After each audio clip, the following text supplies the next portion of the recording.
तो स्वागत है आप लोगों का एक और नए धमाकेदार वीडियो में। आज की इस वीडियो में दोस्तों मैं आप लोगों को हिंदी के सेंटअप एग्जाम में पूछे जाने वाले ओरिजिनल सारे ऑब्जेक्टिव्स को करवाने वाला हूं। जी हाँ दोस्तों, यानी आज की इस वीडियो में मैं आप लोगों को जो भी ऑब्जेक्टिव्स को करवाऊंगा वो दोस्तों आप लोगों के as it is sent up exam में पूछे जाने वाले हैं दोस्तों। यानी ओरिजिनल क्वेश्चन पेपर से दोस्तों मैंने सारे ऑब्जेक्टिव को छाट करके बस टाइप करवा दिया है। ठीक है, तो आप लोग को दोस्तों क्या करना है, इस वीडियो को एंड तक जरूर देखना है। आप लोग चाहो तो वीडियो की स्पीड को 2x कर सकते हो, क्योंकि यही सारे ऑब्जेक्टिव दोस्तों आप लोगों के सेंटअप एग्जाम में आने वाले हैं। तो इस वीडियो को देखने के बाद दोस्तों आप लोग एग्जाम में जाकर के एज इट इज 50 ऑब्जेक्टिव दोस्तों तुरंत बना दोगे। ठीक है, तो वीडियो को एंड तक जरूर देखें और चैनल पर नए हो तो कृपया चैनल को सब्सक्राइब कर दे। तो चलिए वीडियो की शुरुआत करते हैं। तो चलते हैं पहले क्वेश्चन की तरफ। तो पहला क्वेश्चन दोस्तों आप लोगों के क्वेश्चन पेपर में यही होने वाला है कि प्रतिष्ठा शब्द का विशेषण क्या होगा। जी हाँ दोस्तों, आपको बताना है प्रतिष्ठा शब्द का विशेषण क्या होगा।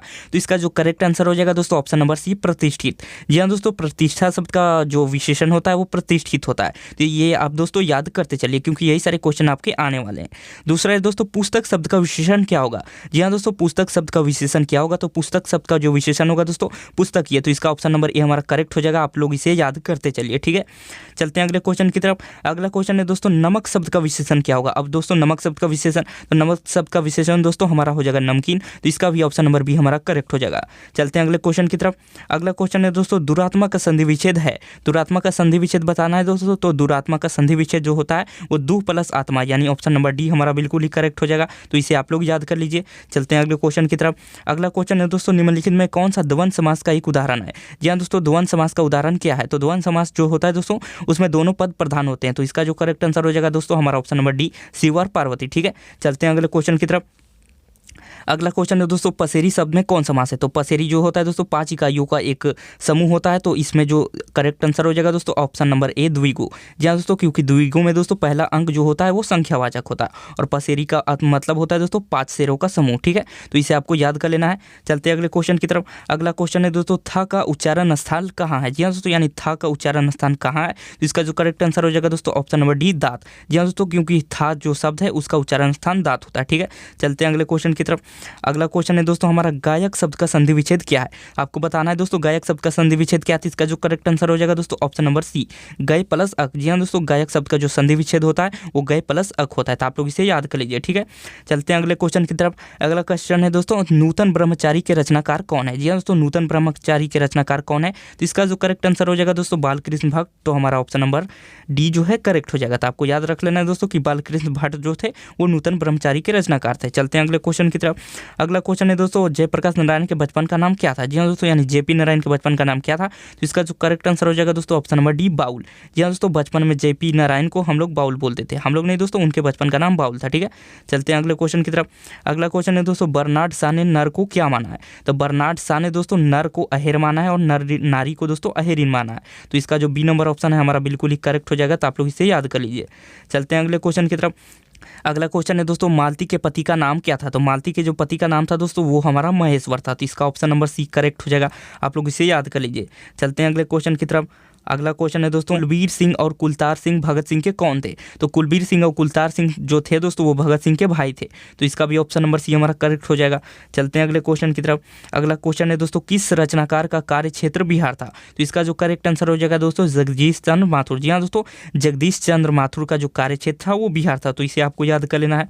अगला क्वेश्चन है दोस्तों किस कहानी का शीर्षक पहले ग्रेंगिन था। जी हाँ दोस्तों, किस कहानी का शीर्षक पहले ग्रेंगिन था। तो रोज कहानी जो है अभी दोस्तों रोज हम लोग शीर्षक पढ़ते हैं, उसका जो पहले शीर्षक था दोस्तों वो ग्रेंगिन था। ठीक है, बाद में लेखक द्वारा इसे रोज कर दिया। चलिए अब अगले क्वेश्चन की तरफ चलते हैं।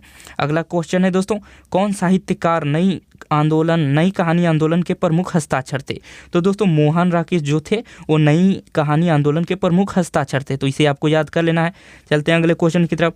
अगला क्वेश्चन है दोस्तों राम की शक्ति पूजन नामक कृति किन की है। तो राम की शक्ति पूजन नामक कृति जो है दोस्तों वो सूर्यकांत त्रिपाठी निराला की है। तो ऑप्शन नंबर ए हमारा 100% करेक्ट हो जाएगा। इसे भी आपको याद कर लेना है। चलते हैं अगले क्वेश्चन की तरफ। अगला क्वेश्चन है दोस्तों निम्नलिखित में कौन साहित्यकार राजकमल प्रकाशन में साहित्य सलाहकार थे? तो इसका जो करेक्ट आंसर हो जाएगा दोस्तों हमारा option number D, Namvar Singh. जी हाँ दोस्तों, नामवर सिंह जो थे वो राजकमल प्रकाशन में साहित्य सलाहकार रहे थे, तो इसे आपको याद कर लेना है। अगला क्वेश्चन है दोस्तों, निम्नलिखित में किस रचनाकार ने मेघदूत नामक नाट्य संस्था की स्थापना की थी? तो इसका जो करेक्ट आंसर हो जाएगा दोस्तों हमारा option number B, Om Prakash Valmiki ने दोस्तों महाराष्ट्र में मेघदूत नामक नाट्य संस्था की स्थापना की थी। तो कभी ये भी पूछे कि मेघदूत नामक नाट्य संस्था की स्थापना कहाँ की गई थी, तो महाराष्ट्र में। ठीक है, अब चलते हैं अगले क्वेश्चन की तरफ। अगला क्वेश्चन है दोस्तों, जूठन शीर्षक आत्मकथा में लेखक के भाइयों का नाम क्या था? तो जूठन शीर्षक आत्मकथा में दोस्तों लेखक के जो भाइयों का नाम था वो जसवीर और जनेसर था, तो इसका ऑप्शन नंबर बी हमारा करेक्ट हो जाएगा। आप लोग दोस्तों सारे क्वेश्चन याद करते चलिए, एग्जाम में आप लोग एकदम धुआं उड़ाने वाले हैं। ठीक है, चलते हैं अगले क्वेश्चन की तरफ। अगला क्वेश्चन है दोस्तों, निम्नलिखित में कौन सी रचना मल्लेज की नहीं? तो आपको बताना है। तो दोस्तों जख्मफरदुल मल्लेज की रचना है, कविता के साक्षात्कार मल्लेज की रचना है, रामचंद्र सूक्ष्म मल्लेज की रचना है। तो अबूतर कबूतर जो है दोस्तों वो मल्लेज की रचना नहीं है, तो ऑप्शन नंबर बी हमारा 100% करेक्ट होने वाला है। चलते हैं अगले क्वेश्चन की तरफ। अगला क्वेश्चन है दोस्तों, थानू किस कहानी का पात्र है? जी हाँ दोस्तों, यानी थानू जो है वो किस कहानी का पात्र है? तो इसका ऑप्शन नंबर डी हमारा करेक्ट हो जाएगा, तिरिच है दोस्तों। तिरिच कहानी में हमारा थानू जो है एक पात्र है। ठीक है, चलते हैं अगले क्वेश्चन की तरफ। अगला क्वेश्चन है दोस्तों, दत्तात्रेय का दुख किसकी रचना है? आपको बताना है दोस्तों दत्तात्रेय का दुख किसकी रचना है। तो इसका जो करेक्ट आंसर हो जाएगा दोस्तों ऑप्शन नंबर सी, उदय प्रकाश। जी हाँ दोस्तों, उदय प्रकाश ने दत्तात्रेय का दुख का रचना किया था। ठीक है, चलते हैं अगले क्वेश्चन की तरफ। अगला क्वेश्चन है दोस्तों, जे कृष्णमूर्ति का जन्म किस राज्य में हुआ था? तो जे कृष्णमूर्ति का जो जन्म है दोस्तों मदनपल्ली चित्तूर आंध्र प्रदेश में हुआ था, तो इसका ऑप्शन नंबर बी हमारा बिल्कुल ही करेक्ट हो जाएगा। आप लोग दोस्तों इसे याद करते चलिए। ठीक है, चलते हैं अगले क्वेश्चन की तरफ। अगला क्वेश्चन है दोस्तों, मलिक मोहम्मद जैसी किस काव्य परंपरा के कवि थे? तो मलिक मोहम्मद जैसी थे दोस्तों वो प्रेमाख्यानक जो है दोस्तों परंपरा के कवि थे, तो इसका ऑप्शन नंबर बी हमारा करेक्ट हो जाएगा कि मलिक मोहम्मद जैसी हमारा प्रेमाख्यानक दोस्तों काव्य परंपरा के कवि थे। चलते हैं अगले क्वेश्चन की तरफ। अगला क्वेश्चन है दोस्तों, निम्नलिखित में कौन कृति सूरसागर द्वारा रचित नहीं है? सूरदास द्वारा रचित नहीं है, तो इसका जो करेक्ट आंसर हो जाएगा दोस्तों, क्योंकि हमारा सूरसागर यहाँ पे है सूरदास द्वारा रचित है, साहित्य लहरी भी है दोस्तों, सूरसारावली भी है, तो इसका करेक्ट आंसर हो जाएगा दोस्तों चित्ररेखा। तो ये दोस्तों चित्ररेखा सूरदास द्वारा रचित नहीं है, इसे आपको याद रख लेना है। चलते हैं अगले क्वेश्चन की तरफ।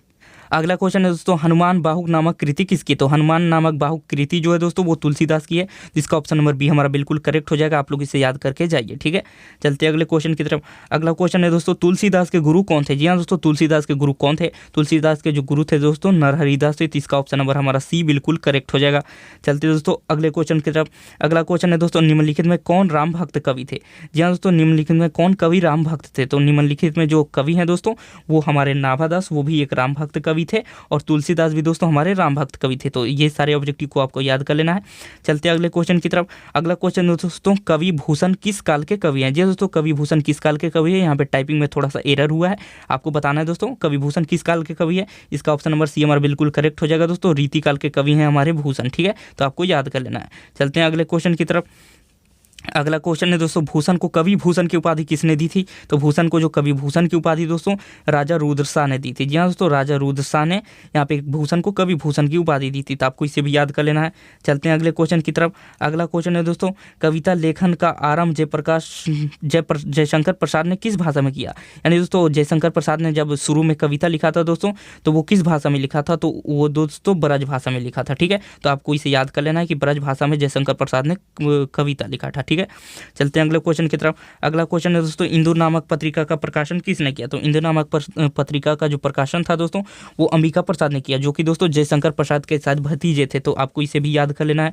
चलते हैं अगले क्वेश्चन की तरफ।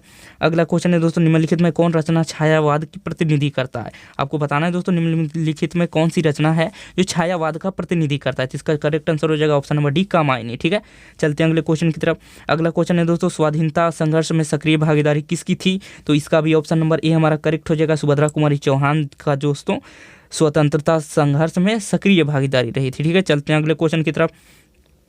अगला क्वेश्चन है दोस्तों, शमशेर बहादुर सिंह की पत्नी का नाम क्या था? तो शमशेर बहादुर की पत्नी का जो नाम था दोस्तों धर्मदेवी था, इनका जो विवाह है दोस्तों धर्मदेवी से हुआ था। चलते हैं अगले क्वेश्चन की तरफ। अगला क्वेश्चन है दोस्तों, हरचरना किसका प्रतिनिधि है? तो हरचरना जो है दोस्तों आम आदमी का प्रतिनिधित्व करता है, जिसका भी ऑप्शन नंबर ए हमारा करेक्ट हो जाएगा। चलते हैं अगले क्वेश्चन की तरफ। अगला क्वेश्चन है दोस्तों, निम्नलिखित में कौन रचना गजानन माधव मुक्ति बोध की है? तो आपको बताना है दोस्तों निम्नलिखित में कौन सी रचना गजानन माधव मुक्ति बोध की है। इसका जो करेक्ट आंसर हो जाएगा दोस्तों हमारा काठ का सपना। जी हाँ दोस्तों, ऑप्शन नंबर डी हमारा बिल्कुल करेक्ट हो जाएगा। चलते हैं अगले क्वेश्चन की तरफ। अगला क्वेश्चन है दोस्तों, रास्ता इधर से है, ये किसकी रचना है? आपको बताना है दोस्तों, तो रास्ता इधर से है वो किसकी रचना है? तो वो रघुवीर शाह की रचना है, तो ऑप्शन नंबर ए हमारा बिल्कुल ही करेक्ट हो जाएगा। चलते हैं अगले क्वेश्चन की तरफ दोस्तों। अगला क्वेश्चन है हमारा, निम्नलिखित में किस कवि को दयावती मोदी कवि शेखर सम्मान प्राप्त हुआ था? तो इसका जो करेक्ट आंसर हो जाएगा दोस्तों option number D, Ashok Vajpayee. Ashok Vajpayee को दोस्तों दयावती मोदी कवि शेखर सम्मान प्राप्त हुआ था। अब चलते हैं दोस्तों अगले क्वेश्चन की तरफ। अगला क्वेश्चन है दोस्तों, बिहार लोक सेवा आयोग द्वारा चयनित होकर काराधीक्षक के पद पर कार्य किसने किया था? तो इसका जो करेक्ट आंसर हो जाएगा दोस्तों ज्ञानेंद्र पति, क्योंकि ज्ञानेंद्र पति दोस्तों बीपीएससी द्वारा चयनित होकर काराधीक्षक यानी जेलर के पद पर कार्य कर चुके हैं। ठीक है, चलते हैं अगले क्वेश्चन की तरफ। अगला क्वेश्चन है दोस्तों, मृत्यु के कुछ समय पहले स्मृति बहुत साफ हो जाती है, किस शीर्षक कहानी से लिया गया है? तो दोस्तों ये उसने कहा था से लिया गया, तो इसको भी आपको याद कर लेना है। इसका भी ऑप्शन नंबर ए करेक्ट हो जाएगा। चलते हैं अगले क्वेश्चन की तरफ। अगला क्वेश्चन है दोस्तों, नाक पर गुस्सा मुहावरे का अर्थ क्या होता है? तो नाक पर गुस्सा मुहावरे का जो अर्थ होता है दोस्तों वो तुरंत क्रोध होता है। तो इसका ऑप्शन नंबर ए हमारा बिल्कुल करेक्ट हो जाएगा। इसको मैं थोड़ा सा जूम कर देता हूँ दोस्तों। चलते हैं अगले क्वेश्चन की तरफ। अगला क्वेश्चन है दोस्तों, सर भारी होना मुहावरे का अर्थ क्या होता है? सर भारी होना मुहावरे का अर्थ जो होता है दोस्तों सर में दर्द होना। जी हाँ दोस्तों, इसका ऑप्शन नंबर बी हमारा करेक्ट हो जाएगा। सर भारी होना का मतलब ये नहीं होता कि सर पर बोझ लादना, सर भारी होने का मतलब होता है सर में दर्द होना। तो इसका ऑप्शन नंबर बी करेक्ट हो जाएगा। चलते हैं अगले क्वेश्चन की तरफ। अगला क्वेश्चन है दोस्तों, बात बढ़ाना मुहावरे का अर्थ क्या है? तो बात बढ़ाना मुहावरे का अर्थ है दोस्तों बहस छिड़ जाना। ऑप्शन नंबर सी हमारा बिल्कुल ही करेक्ट हो जाएगा। ये सारे क्वेश्चन दोस्तों आप लोगों के एग्जाम में आने वाले, तो याद कर लीजिए अच्छे से। चलते हैं अगले क्वेश्चन की तरफ। अगला क्वेश्चन है दोस्तों, सफ़ेद झूठ मुहावरे का अर्थ क्या है? जी हाँ दोस्तों, सफ़ेद झूठ मुहावरे का अर्थ क्या है? तो सरासर झूठ हो जाएगा दोस्तों। इसका ऑप्शन नंबर डी हमारा बिल्कुल करेक्ट हो जाएगा। चलते हैं अगले क्वेश्चन की तरफ। अगला क्वेश्चन है दोस्तों, राम पढ़ेगा, ये किस काल का उदाहरण है? ये तो दोस्तों बच्चे वाला क्वेश्चन हो गया, तो ये दोस्तों भविष्य काल का उदाहरण है। ऑप्शन नंबर सी हमारा बिल्कुल करेक्ट हो जाएगा। चलते हैं अगले क्वेश्चन की तरफ। तो अगला क्वेश्चन है दोस्तों, बहन शब्द का बहुवचन रूप क्या है? तो बहन शब्द का जो बहुवचन रूप है दोस्तों वो बहनें हैं। ठीक है, तो ऑप्शन नंबर सी हमारा बिल्कुल करेक्ट हो जाएगा। चलते हैं अगले क्वेश्चन की तरफ। अगला क्वेश्चन है दोस्तों, रात को बाहर मत जाओ, ये कौन सा वाक्य है? तो रात को बाहर मत जाओ मनाही कर रहा है दोस्तों, यानी निषेधवाचक है। तो इसका ऑप्शन नंबर हमारा सी जो है बिल्कुल ही करेक्ट हो जाएगा। चलते हैं अगले क्वेश्चन की तरफ।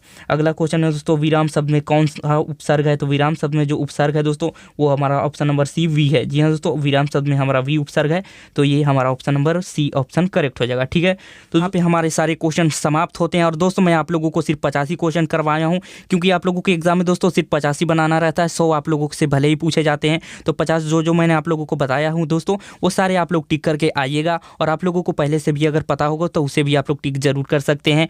और मिलते हैं इसी तरह के और नए वीडियो के साथ दोस्तों। तब तक के लिए जय हिंद, जय भारत।